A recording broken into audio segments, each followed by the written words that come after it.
This book, the Bible, continually promotes faithfulness because it is indeed a requirement.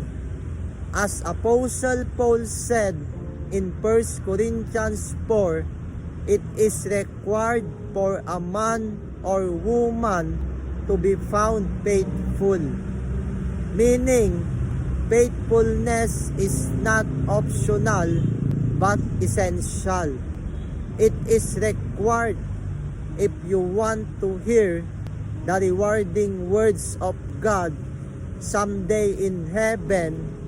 Well done, good and faithful servant. Enter into the joy of your Lord Jesus Christ, who gave Himself first for us faithfully without resorting to any other option.